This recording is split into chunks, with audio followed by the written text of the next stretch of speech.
멀찌감치 바깥에서 보는 천주교를 바라보는 사람의 시선에서는 저기는 하나님이나 예수님보다 성모 마리아를 더 존귀하게 모시는 것 같은 느낌이 든다.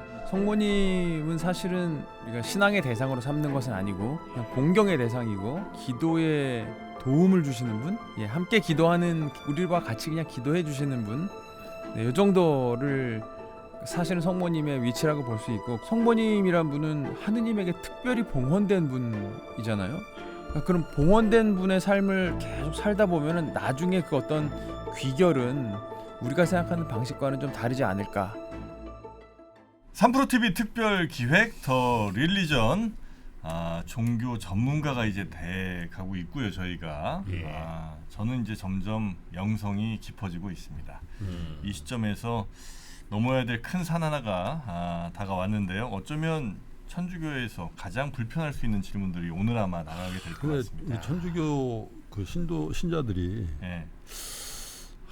정프로에 대한 하여튼 그게 좀 있었어. 아니 초장부터 그냥 아무 그거 없이 바로 들어가가지고.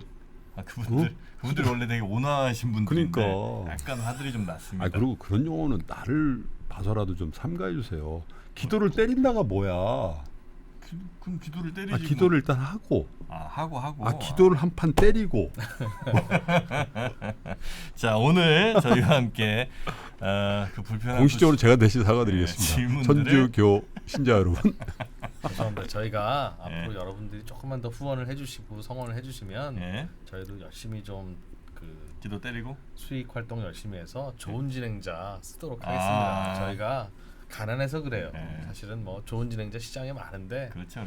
이 가격이 없으니까 가성비가 뛰어난 바람에 그냥 쓰고 있습니다. 죄송합니다. 자, 그럼 오늘은 천주교 이야기, 특히 이제 성모 마리아 이야기 집중적으로 파볼 예정인데요. 그 이야기 함께해 주실 가톨릭대 성의교정 성기헌 교수님 모시겠습니다. 어서 오십시오. 네, 어서 오십시오. 초대해 주셔서 다시 한번 감사드립니다. 아유, 반갑습니다.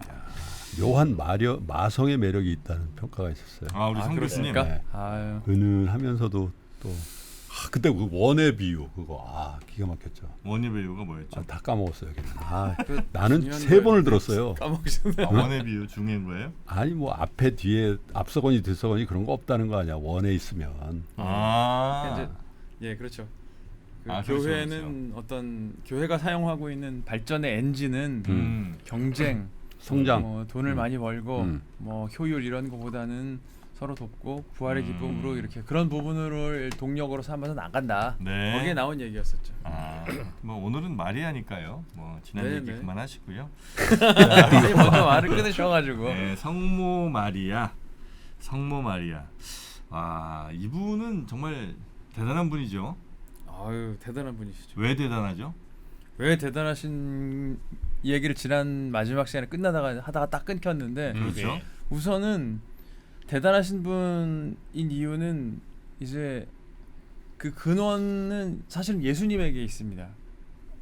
어떤 면이냐면 대단하신 분이기 때문에 사람들이 대단하게 대하잖아요.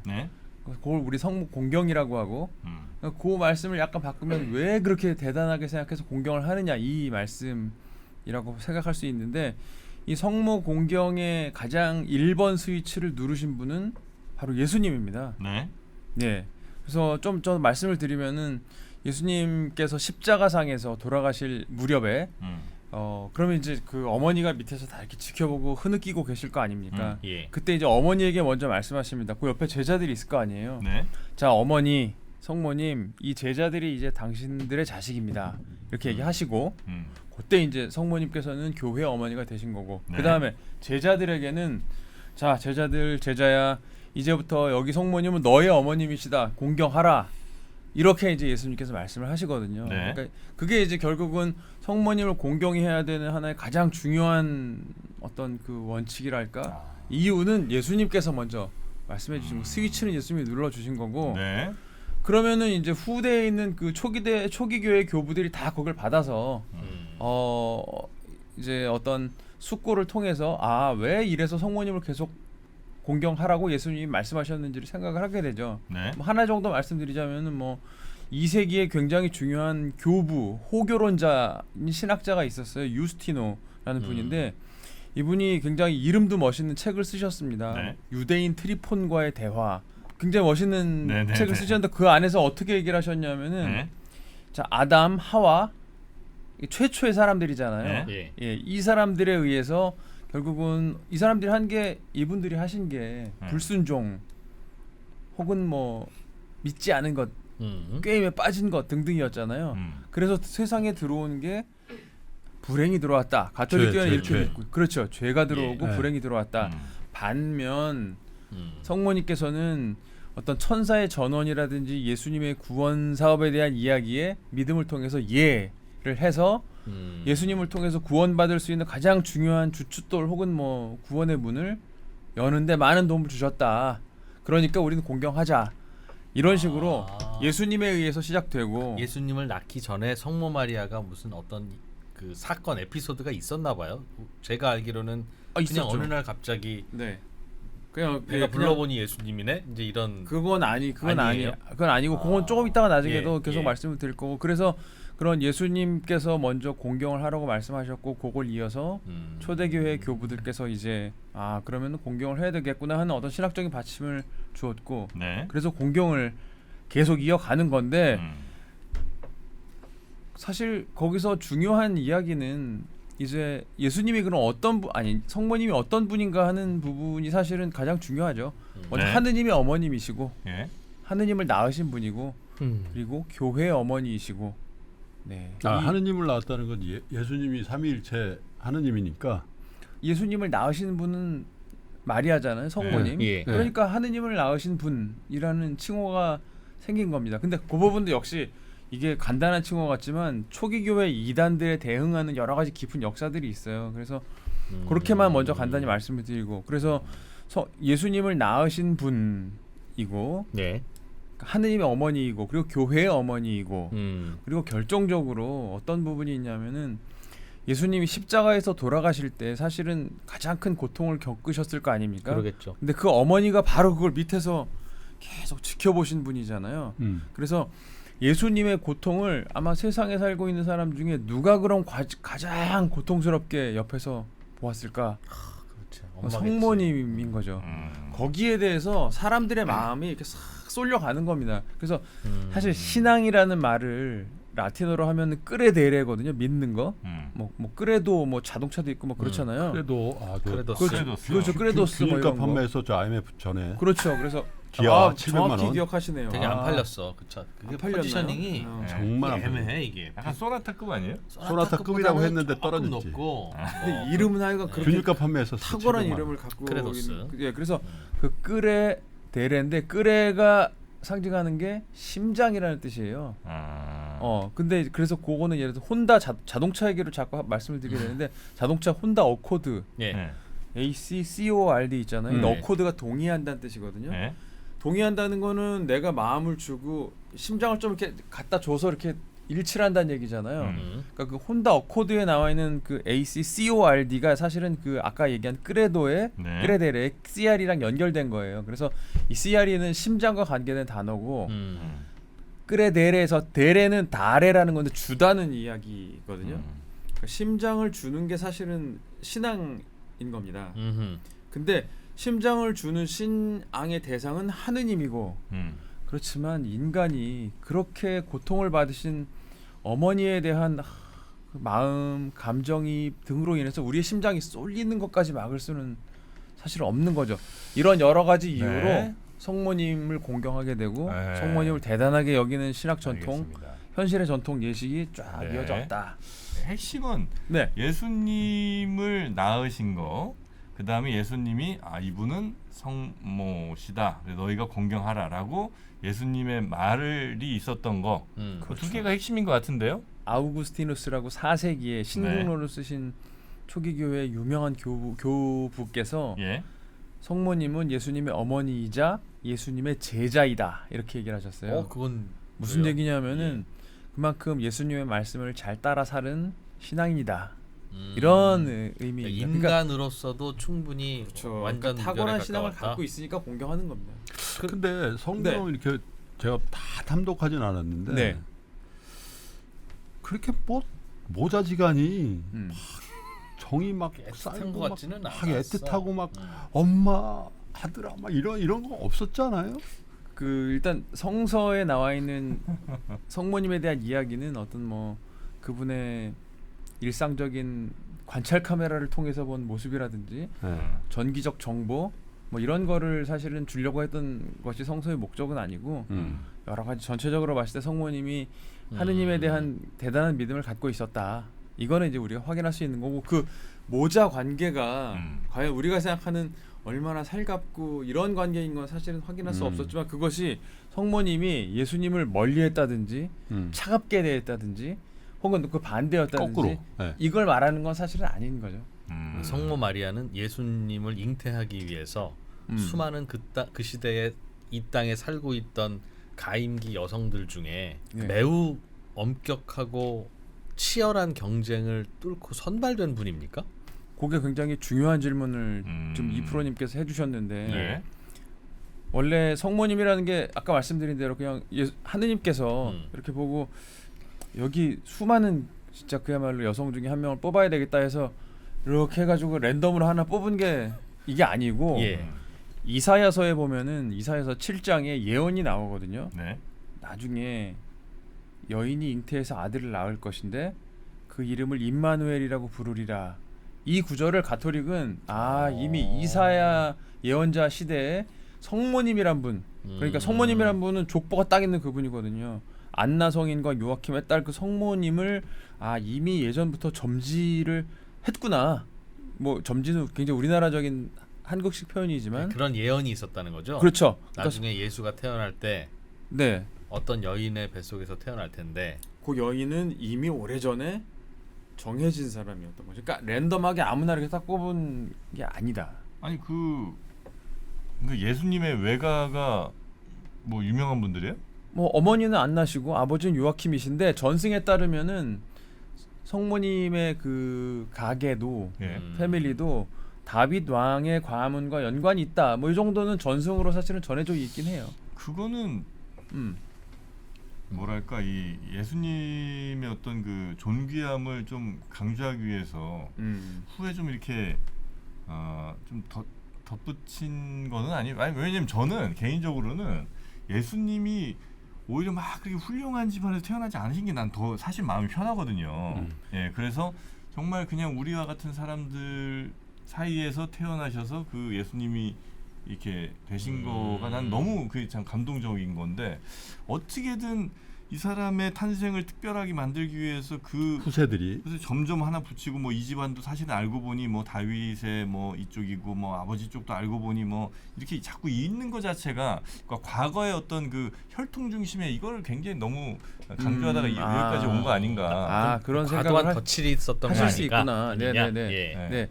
그런데 이제 그 아까도 말씀드렸듯이 네. 성모님의 어떤 그 가문의 정확한 계보 뭐 이런 걸 전해주시려는 거가 성경의 사실 목적은 아니고 네. 결국 성모님이 예수님을 태어나게 하신 곳은 마구간이잖아요. 예. 그거 그냥 성경에서 감추지 않고 다 쓰잖아요. 그리고 남편은 요셉, 목수. 그러니까 뭐 이때 뭐 성모님이 예수님을 낳으실 때 그런 아무도 없는 깜깜한 야외 마구간이 아니라 그야말로 정말 뭐 굉장히 훌륭한 시설에 네. 그 성모님의 지체 높음을 강조하기 위해서는 그런 것까지 다 이렇게 지체 높은 걸로 서술을 해야 되는데 네. 성서는 전혀 그럴 목적이 없었고 성경에 그 성모 마리아의 족보는 없지 않아요? 성모 마리아의 족보는 없는데 요셉의 족보는 쭉 기록이 돼 있단 말이에요. 그렇죠. 기록이 돼 다윗부터 있죠. 시작해서 쫙 네, 있고 네. 그 다윗으로 가면 유다 지파잖아요. 그렇죠. 쫙 있어서 네. 우리 근데 형님 물론 잘 알아요. 그것도 제가 그래서 뭐 사실 이제 자세 약간 바꾸잖아요. 김수로 대왕의 족보예요. 저희도 그게 뭐 의미가 없어 사실. 수로왕이 뭐 잘 나가다가 아니 근데 그게 내가 그걸 잘 아는데 의미가 별로 없다. 그래서 이제 요 부분은 내가 정프로한테 내가 한 표를 주고 싶은 게 네. 사후적으로 이렇게 쭉 보니까 그걸 이제 그게 신약 성서에 서 있는 거잖아요. 그렇죠. 구약에 있었으면 내가 믿지. 구약에서 더 신빙성이 또 없다고 보는데 신약의 예수의 제자들이나 예수의 후대들이 쓴 거라서 선생님의 오히려 어머니를 그때는 솔직히 지금처럼 전 세계 몇십억 명이 믿는 이런 역사적인 종교가 아니고 그때는 진짜 어떻게 보면 그렇죠. 야 이게 지금 종교냐? 이게 뭐 신앙이냐? 이게 그렇죠. 가다가다 할 때니까 그게 정당성을 확보하려는 노력으로 그 족보가 만들어진 거 아니야? 상식적이신데 오늘. 근데 우리가 이제 그래? 이 고민을 하는 이유는 네. 그러니까 그분이 죄송합니다 뭐 목사님. 그분이 뭐 성스러운 분이냐 아니면 뭐 혹은 일반 가정에서 태어난 평범한 분이냐를 굳이 그치. 가리려는 건 아니에요. 네네네. 정프로도 얘기했듯이 평범한 가정에서 태어난 게 오히려 더 빛나지. 난 더 좋아. 그런 거니까 그걸 우리가 구별하고 싶은 건 아닌데 우리가 이 논쟁을 하는 이유는 천주교에서 멀찌감치 바깥에서 보는 천주교를 바라보는 사람의 시선에서는 네네네. 저기는 하나님이나 예수님보다 성모 마리아를 더 존귀하게 모시는 것 같은 그렇지. 느낌이 든다. 성당 마당에는 어. 항상 성모마리아 네. 상이 있어. 그래서 하느님은 있죠. 어떤 분인지 알고 예수님도 네. 그 어떤 히스토리인지 정말 많이 들어서 아는데 저분은 뭐가 훌륭하길래 다 저렇게 그렇죠, 그렇죠. 저러고 있는가? 하물며 예수님은 성당에 가면 항상 애기야. 안겨 있어. 그래 그러니 아기도 그걸 듣고 싶은 거예요. 계시고 그걸. 청소년도 있고 저 안으로 아니 들어가면 교회 가면 어린애는 없거든요. 성인도 있고 나중에는 어. 돌아가시기 아니, 직전도 교회는 있고 아기 예수가 거의 없어. 성탄절 모든 말고는. 연령대가 다 있습니다. 네. 그래서 아니 그냥 예수님이 훌륭하면 예수님을 섬기고 그걸 따라 배우려고 하면 뭐 괜찮은데 음. 굳이 성모 마리아에 더 초점을 맞추거나 거의 유사한 비중으로 초점을 맞추는 이유가 뭘까 네네네. 궁금한 거죠 그게. 네. 그래서 성모님은 사실은 지난번에 잠깐 말씀드렸지만 우리가 신앙의 대상으로 삼는 것은 아니고 예. 공경의 대상이고 그리고 어떤 정도로까지 말씀을 드릴 수 있냐면 성모님께서는 우리의 기도에 그냥 뭐 이렇게 도움을 주시는 분, 예, 함께 기도하는 우리와 같이 그냥 기도해 주시는 분, 네. 네, 이 정도를 사실은 성모님의 위치라고 볼 수 있고 그러나 말씀해주신 아까 말씀드린 대로 그 갖고 계신 신앙의 탁월함이라든지 교회 안에서의 위치라든지 등등을 생각했을 때 네. 우리가 상당한 모범으로 삼을 수 있는 그런 신앙의 경지에 도달하셨고 결정적으로 예수님의 어머니이시고 또 그리고 모든 어머니들이 정말로 마음 아파하는 그 아들로 인한 굉장히 큰 고통을 받으신 분 이런 분 등등으로 인해서 사람들이 본성적으로 이렇게 성모님에 대해서 마음이 쏠리는 것 같긴 합니다. 네. 성모 마리아의 어떤 에피소드가 있어요. 그분의 어떤 신앙을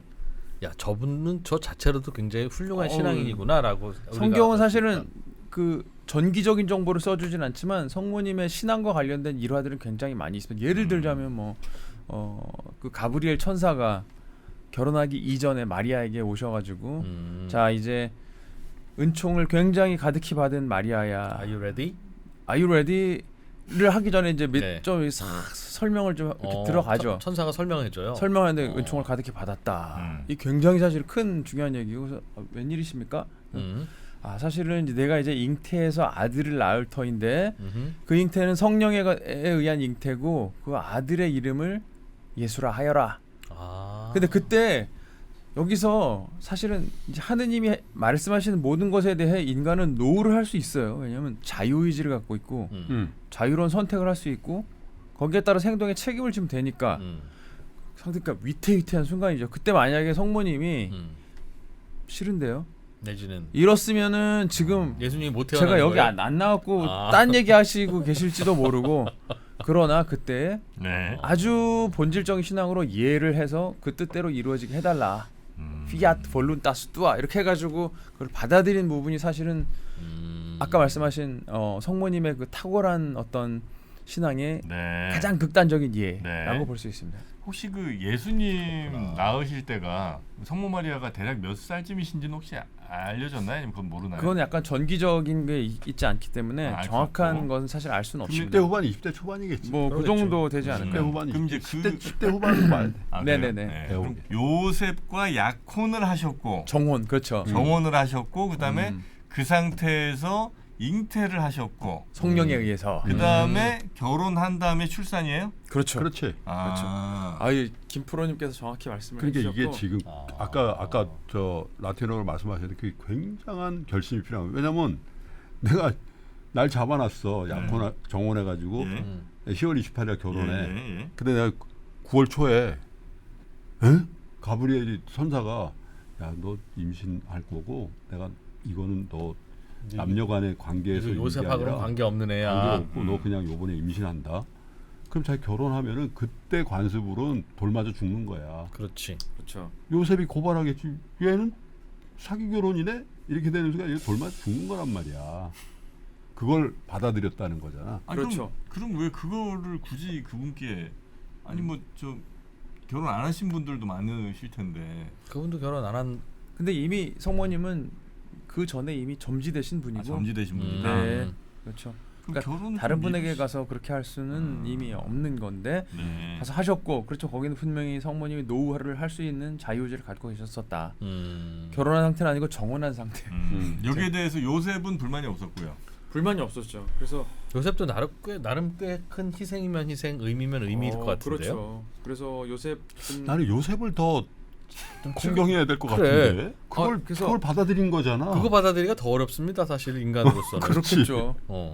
그렇겠죠. 그 정말 그 아버지 되신 분들 입장에서는 어떻게 받아들이는 당연히 그거는 그렇게 그렇지. 생각할 수 있는 최소한 거고. 동등한 것 같은데. 요셉 성인은 그거를 받아들이고 그리고 그렇게 되면 어떻게 되냐면 성모님은 예수님의 구원 사업에 직접적으로 협력하신 분이 되고 네. 요셉은 조력자, 보호자. 약간 이게 좀 역할이 낮아지는 건데 거기에 대해서 뭐 요셉 성인이 왜 이렇게 한 가장이 나는 이렇게 대우를 안 해줘 이런 기록은 없고 그래서 교회에서 나중에 이제 요셉 성인을 굉장히 특별한 부분에서 탁월한 신앙을 갖고 있는 분으로 선언을 하는데 그 특별한 분야라는 게 가정, 가정의 평화 그리고 요셉 성인의 그 직업이 목수셨잖아요. 네. 그러니까 노동에 관한 부분에서 탁월한 어떤 성덕을 보여주신 성인, 그래서 노동자의 주보 성인이십니다. 네, 네, 네. 그 이후로 그러니까 네. 예수님 낳고는 추가 출산은 없으셨어요? 없었죠. 뭐 그런 기록도 당연히 당연히 있습니다. 그 부분이 이제 개신교하고 약간 논쟁 부분이 있어요. 그래요? 네, 어떤 부분이 있냐면 성서에 뭐 예를 들어서 예수님이 누가 나의 형제들이고 자매들입니까? 뭐 나의 자매와 형제들은 실제로 나와 같이 활동하는 사람들이다. 그러니까 그 구조를 개신교는 그럼 예수님은 다른 형제만 진짜 있고 그래서 형제가 있는 걸로 얘기 있는 거로 그렇게 네. 나오죠. 그래요? 네. 근데 이제 그건 개신교의 분명한 입장이고 거기서 네. 가톨릭하고 갈리거든요. 갈리는데 가톨릭은 그걸 어떻게 해석을 하냐면은 그때 이제 그 형제라는 단어 히라버 쓰인 단어 알페이온일 겁니다. 예, 이거 나중에 좀 보정을 해야 될 텐데 히라버 단어라는 게 그때 형제라는 거는 진짜 형 동생을 말하는 게 아니라 우리 다 형제야. 브라더, 브로 약간 이런 의미의 단어였기 때문에 이게 진짜 예수님의 혈족을 말하는 건 아니다. 사촌이거나 육촌이거나 그럴 수도 있다. 있고. 그래서 가톨릭은 그렇게 해석을 합니다. 그래요? 네. 이건 이제 두 분이 다르시구나. 나 여름 성경할 때 배운 거는 예수 형제 있다. 그 부분이 사실 굉장히 중요한 차이고 요셉 성인을 네. 어떻게 바라보고 성모님의 어떤 그런 부분을 바라보는 거에 있어서 상당한 본질점이 되기도 합니다. 성모 마리아가 더 나으셨다는 얘기죠? 그럼 그 얘기는 그렇지. 그렇죠. 거기서는 이제 예수님의 다른 형제자가 있다는 얘기인데 네. 그건 개신교의 주장이고. 해석이고 천주교 여기서 해석은- 갈라지네. 천주교 해석은 형제라는 단어는 그게 근데 진짜 그 신부님께서 그렇게 네. 천주교에서 주장하는 거는 네. 어차피 마리아는 성처녀. 그러니까 그냥 성령으로 잉태한 남자와 관계를 하지 않은 상태로 그러면 계속 있었다라고 주장하는 건가요? 그렇죠. 그 부분도 그럼 요셉을 더 성인으로 추앙해야죠. 진짜 그거. 성인인데 요셉이. 그럼 그러고 어떻게 보니까 가능하냐? 그러네요. 역시 아버님들 입장에서는 아니 그게 아니 어쩌면 성모 마리아는 차라리 그게 쉬울 것 같아요. 저는 네. 처녀의 몸에서 다음 달 결혼인데 천사 가브리엘이 와서 그랬을 때 어떻게 해야 되지 하다가 그래 신께서 뜻대로 하십시오. 이것도 훌륭하지만 그 요셉은 그 사실을 듣고 그 사실을 100% 믿고 다시는 이건 나의 아내이지만 나의 아내가 아니다 라고 평생을 그렇게 하기는 정말 어렵지 않습니까? 어렵죠. 어려울 거고 그리고 그렇게 산다는 것이 당연한 거고 아름다운 거기도 하고요. 그런데 야. 여기서도 개신교하고 그게 갈리거든요. 네. 그러니까 천주교는 예수님 성모님이 이제 성령에 의한 출산, 아니 잉태, 그리고 잉태 후에 평생 동정. 이게 가톨릭의 교리예요. 그건 개신교는 전혀 그렇게 되지 그렇죠. 않아요. 왜냐하면 개신교는 그냥 가정을 이루었다. 형제도 있다고 얘기하니까. 그럼 개신교는 성령으로 잉태한 것까지는 같습니까? 그건 같아요. 그건 거기까지는 같아요. 그건 같아요. 그 형제들 중에 넘지 예수님만 말아야 돼서는 넘지 그렇게? 않는구나. 그렇죠, 그렇죠. 예, 동정녀 상태에서 난 거고 그다음에 정상적인 가정이야. 그래서 개연성은 이쪽이 조금 있어 보이긴 하는데. 가톨릭 교회의 그 교리는 언제 어떻게 되냐면은 예. 거기 성경에 이렇게 쓰여 있거든요. 성 요셉 성인께서 마리아가 예수님을 낳을 때까지는 동침하지 않았다. 예, 그렇죠. 그건 이렇게 뭐, 나왔어요. 예, 예. 근데 그 낳을 때까지 음. 요 부분을 약간 다르게 해석을 하는 겁니다. 이게 정말로 어떤 한 시점을 정확하게 딱 정해가지고 11시 59분까지는 아니 12시 이런 어떤 그 정확한 시간을 가르는 말로 사용하는 것이 아니라 이것은 사실 이거는 평생 동정을 암시하는 말이다. 이제 가톨릭 교회는 성서를 그렇게 해석을 하고요. 그리고 그 뒤에 이제 신학자들이 쭉 거기에 대해 숙고를 할 거 아니에요. 그러면은 이제 이런 식으로 숙고를 하는 겁니다. 뭐 성모님이란 분은 하느님에게 특별히 봉헌된 분이잖아요. 예. 그러니까 그럼 봉헌된 분의 삶을 계속 살다 보면은 나중에 그 어떤 귀결은 우리가 생각하는 방식과는 좀 다르지 않을까. 그 안에 이제 평생 동정이 포함되어 있을 거다 이렇게 추측을 하는 거고요. 그리고 그리고 천주교 쪽의 학설이 약간 좀 그런 이유가 신약 성서에 예수님의 브라더들의 어떤 활동이나 혹은 뭐 에피소드가 안 나오지 않나요? 그냥 안 나와요. 그 있었다 뭐 정도였을 텐데 만약에 같이 예수님과 장성해서 그랬다면 한 12제자 중에 한 사람이라도 같이 따라다니던가. 형제들이랑 사이가 안 좋았을 수 있죠. 그건 이제 유명한 있다는 걸 얘기하잖아. 선지자는 자기 고향에서 환영받지 못한다. 네. 사이가 안 좋았다. 자기 밖에 나가면 예수님 막 따르는데 집에 자기 고향에 가면 자기를 알아보지 못한다 이런 비유를 하거든. 그렇죠.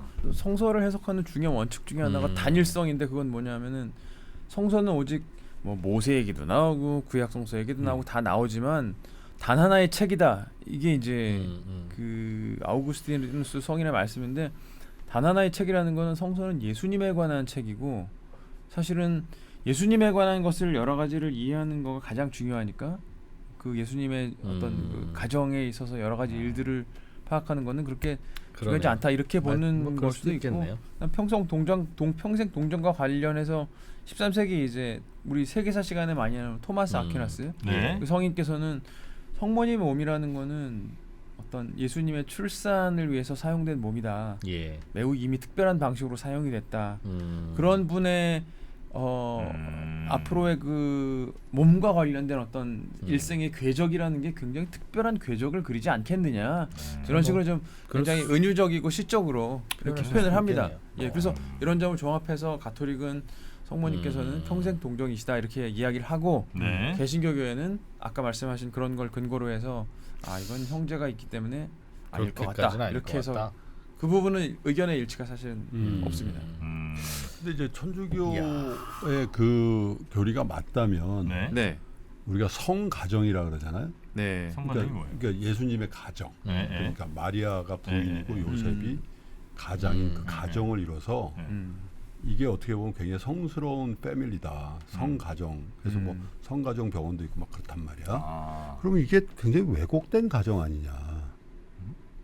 외아들이면 아니 왜요? 그게 아니라 요즘 다 부부가 외아들인데. 부부 관계를 전혀 하지 않는.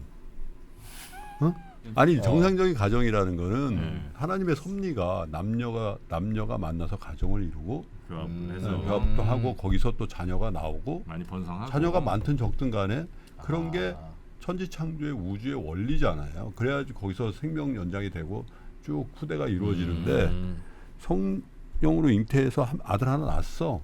그 다음에 법적인 부부 관계를 갖고 있는데 아무런 그게 없어요. 그리고 이게 가정의 모범이냐 이거지. 근데 그 둘째가 그 몸에 들어가 있기도 난 쉽진 않을 것 같아. 이게 저 예수님이 있던 그 자리에 둘째가 거기에 들어간다. 그게 문제는 아닌데 나는 근데 이게 뭐 크게 중요한 것 같지는 않고 저는 개인적으로는 네.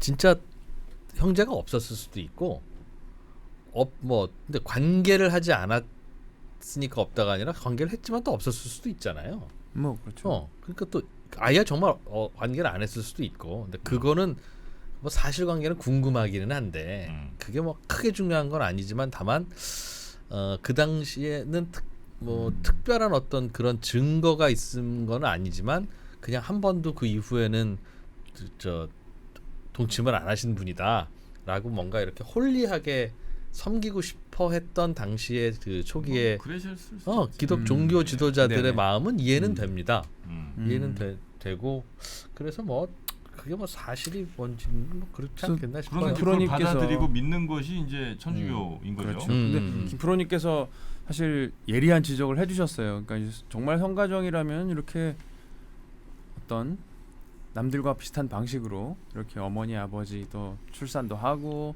또 계속 사랑도 나누고 하면서 자식도 번성하고 이게 가장 바람직한 자연의 모습 아닌가. 네. 그 부분도 저도 듣고 보니 그 일리 있는 말씀이시라는 생각이 들고 그런데 또 한편으로는 성모님께서 그러니까 그 가정 안에서 아들이 태어난 방식이라는 건 굉장히 초자연적인 방식이었잖아요. 예.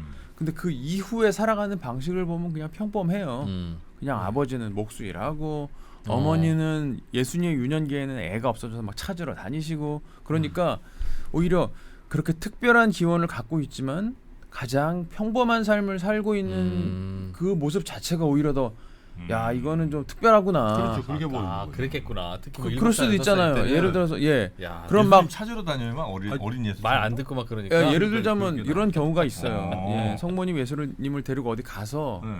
무슨 예식을 하러 갔는데 네. 자 이렇게 딱 봤더니 없어. 어디 갔지? 그래서 안 계세요.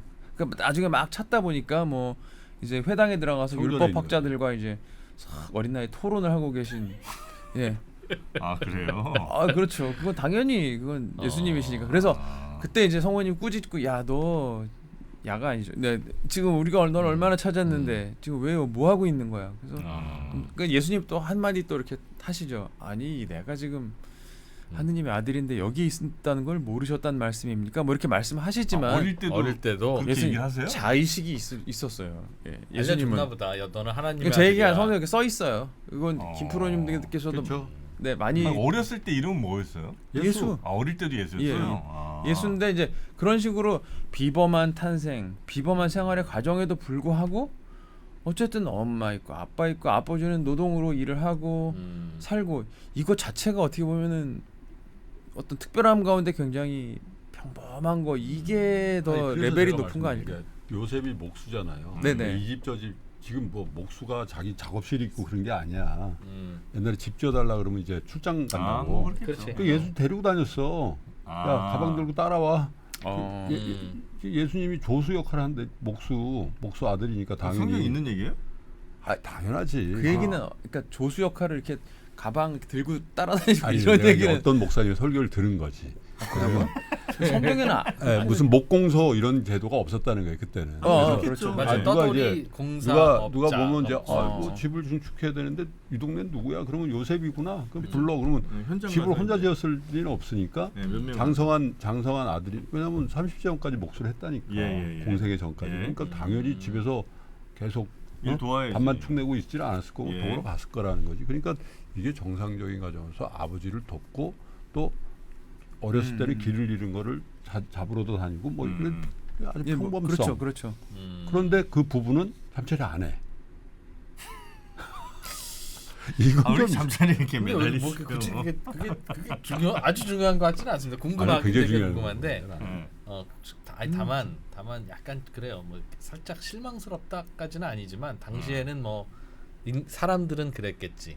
말씀하신 대로 성경에서는 너희들이 너의 나의 피조물이니 너희들끼리 만나서 서로 사랑하면서 번성해라 네네. 라고 나와 있다는 말은 그게 나쁜 게 아니라는 뜻인데. 아 물론이죠. 근데 당시에 초기의 종교 지도자들은 뭐 꼭 그렇게까지 해야 돼?라고 생각하셨던 게 아닌가 하는 생각은 듭니다만 뭐 또 이렇게 해석하면 억울할 수도 있지.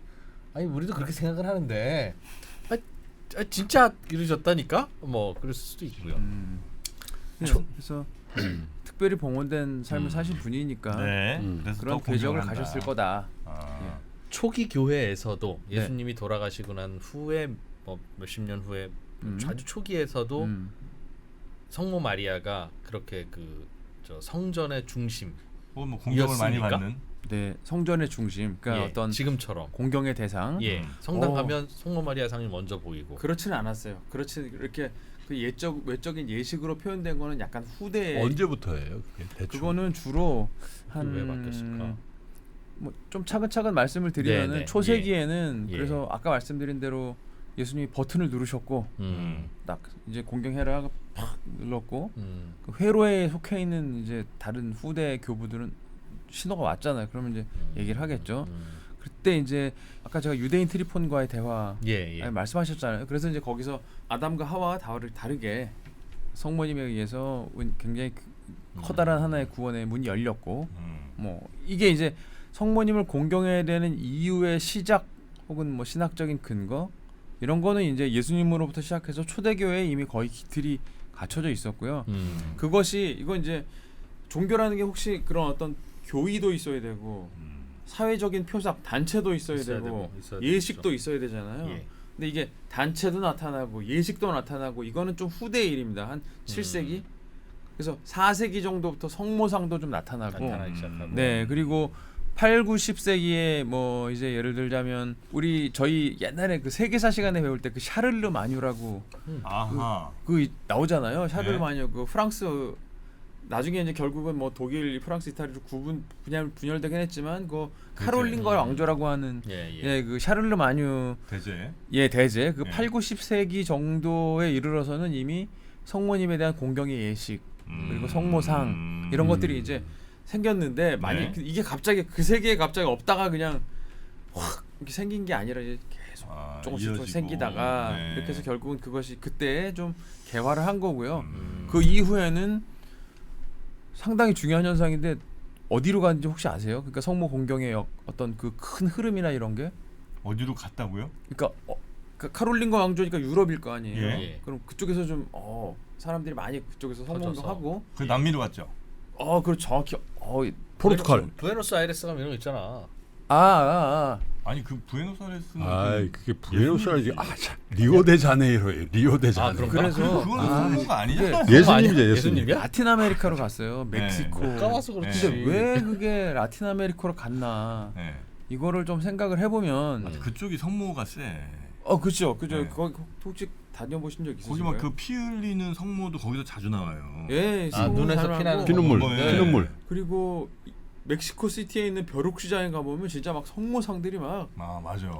엄청난 예술성을 갖고 있는데 막 진짜 그렇지, 막 그렇지. 몇백 원만 주면 살 수 있고 막 이런 네네네. 수준인데 거기가 다 카톨릭교라서 그런 거 아닙니까? 그렇지. 가톨릭 교라인데도 많잖아요 사실은. 근데 왜 거기가 카톨릭에서도 그러느냐? 남미가 성모가 더 세. 근데 저도 그걸 곰곰이 생각해보고 교도 생각해봤는데 이제 네. 아까 말씀드린 대로 성모님이란 분은 죽는 아들 옆에서 그 고통을 다 겪은 교통의 어머니잖아요. 근데 그 라틴 아메리카의 민족이라는 분들이 아메리카는 아메리카인데 그 아메리카하고는 진짜 많이 다르고 그렇죠. 그 아메리카가 갖고 있는 자본에서 좀 많이 소외되어 있고 겪지 않아야 되는 어떤 정치적 혼란 이런 것도 많이 겪고 그러니까 상당히 서글프고 슬프고 어려움이 많은 분들인데 그러니까 더 그 예수님 옆에서 피땀 흘리고 막 슬퍼하는 어머니에 대해서 아까 말씀드린 대로 그 동병상련. 꼬르달에 심장이 글로 쏠리는 게 있는 게 아닌가. 내 고통을 더 이렇게 따뜻하게 품어주실 분. 그렇죠. 본인들이 고통스러우니까. 그래서 성모 공경이라는 거는 뭐 아까 신학적으로 이렇게 시작되고 뭐 카롤린거 왕조 이렇게 했지만 네. 이게 그 어머니의 자애로 혹은 뭐 고통 겪고 있는 어머니에 대한 사람들의 감정이입 등등으로 전 세계를 퍼진 거는 이제 네네네. 그런 라틴 아메리카 그래서 이런 부분에 있어서는 이건 꼭 유럽 중심의 하나의 현상만은 아니다. 네네. 캐토릭을 유럽으로 이렇게 저도 주로 이제 유럽의 예를 들긴 하지만 그 이제 근원이 그래서 그런 거고 네. 사실 이렇게 다 라틴 아메리카 한국은 어떤 한국은 한국 그 천주교는 네. 아이 무슨 소리야 그래도 여긴 공경의 대상이지 신앙의 대상은 아니지 이런 스탠스입니까? 아니면 한국의 어머니상 그래갖고 성모님을 이렇게 상대적으로 유럽 나라나 뭐 다른 나라에 비해서 한국 천주교는 또 그런 경향성이 있어요. 그렇지 않습니다. 그리고 아까 말씀드린 라틴 아메리카도 그래서 뭐 성모님을 막 신으로 모셔가지고 막 이렇게 한다는 건 아니고 그만큼 알겠습니다. 한국 천주교회는 성모 공경의 그런 굳은 마음을 그래요. 갖고 있다. 알겠습니다. 저는 이제 뭐 개인적으로는 네. 이게 이렇게 열심히 설명해 주셨는데 여전히 이제 저는 뭐 이렇게 막 그 믿음이 있는 사람은 아니잖아요. 그래서 마치 박혁거새가 알에서 낳지 않았듯이 예수님 역시도 그렇지 않았을 거라고 이제 저는 개인적으로 아주 개인적으로 생각을 하거든요. 예, 그래서 이제 그 이후에 예를 들면 부처님도 사실은 부처님이 그 왕가에서 태어나지 않았잖아요. 근데 왕가라고 막 다 말하고 마야부인 막 이렇게 얘기하잖아요. 근데 그렇게 얘기하는 것처럼 예전에는 어쨌든 사람들의 신분이 굉장히 중요했던 사회니까 뭐 그런 것들을 만들어냈어야 될 필요는 있을 수도 있겠다. 이 정도 이제 저는 이해를 하고 그러나 그렇더라도 큰 문제는 아니다. 뭐 큰 문제는 아니고 대신 천주교에서의 그 성모는 저는 뭐 저는 이제 그 이 세상에 사실 굉장히 많은 어머님들이 얼마나 훌륭합니까? 이 대지 또 이 자연 이것도 다 어찌 보면 어머니로 이렇게 대신될 수 있는 그런 거 아니겠습니까? 이 땅의 모든 생명체들을 만들어내신 그렇지. 가이아 같은 뭐 이런 느낌으로 저는 이제 가이아, 이해를 네. 해서 그리고 뭐- 저희들이 아빠잖아요. 경험하고 살다 보면 진짜 아빠는 엄마에 비해서는 아무것도 안 하는구나 라는 걸 또 느낍니다. 열심히 일하잖아요. 하기야 하지 그러나 엄마가 훨씬 더 합니다. 그치. 네, 그럼. 알겠습니다. 아니 솔직히 뭐 우리도 다 엄마랑 친하지 뭐 아버지랑 그럼. 친한가 솔직히. 사실 나는 하늘에 계신 우리 아버지라고 할 때도 저분 뭐 그럴 수도 있다는 생각이 들어. 멀리 계시다. 네, 그래서- 하지만 네. 성모님은 교회의 어머니로서 교회의 어머니다. 네. 그렇게 이해를 일단 어. 근데 하도록 하겠습니다. 그런 칭호들이 이제 어떻게 보면 개신교하고 조금 근데 이제 개신교에서 아주 극단적인 보수적인 개신교들은 천주교 이게 약간 사이비성인데 그렇게 생각하는 게 진짜요? 아주 극단적인. 이거 뭐 왜 그런 얘기를? 왜냐면 내가 저번에도 얘기했지만 천주교 신부님하고 목사님하고 스님하고 있으면 신부님하고 스님하고 친하지 목사님하고 안 친하다는 얘기했잖아. 그거 맞아요. 예, 극단적인 분들이 있다고. 왜냐면 야 우상 숭배하지 말랬잖아. 근데 왜 교회에 성모 마리아 상이 이렇게 왜냐면 교회 가면 상이 없거든. 십자가 외에는 일단 상을 만들면 안 되죠. 상을 만들지 말라 그랬단 말이야. 근데 집에 가도 성모 마리아 상이고 마리아 상이고 또 복주해가지고 여기 또 이렇게 하고 그러니까 좀 뭔가 좀 아주 보수적인 아주 오소독소한 개신교 이런 사람들은 있다, 있군요. 네. 야 저건 좀 왜곡됐다. 우리의 신은 예수 오직 예수 온리 지저스 이건데 왜 여기 엄마가 개입을 해가지고 성경 말씀대로만 해야 되는데. 그렇지. 근데 그 이슬람교에서도 그런 사람들이 탈레반 아니에요. 에? 그래서 원칙주의자들이 왜 그랬을까요? 근데 이제 탈레반들인데 그 엄마가 개입해서 네. 그 예수님을 나으셨으니까.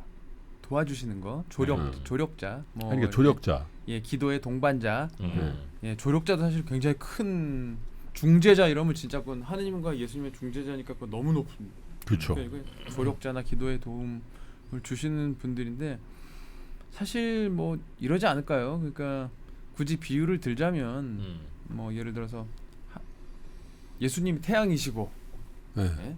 성모님 여기 이렇게 딱 이렇게 서 계신데 반사경 하나를 딱 들고 햇빛을 이렇게 쫙 사람들에게 막 비춰요.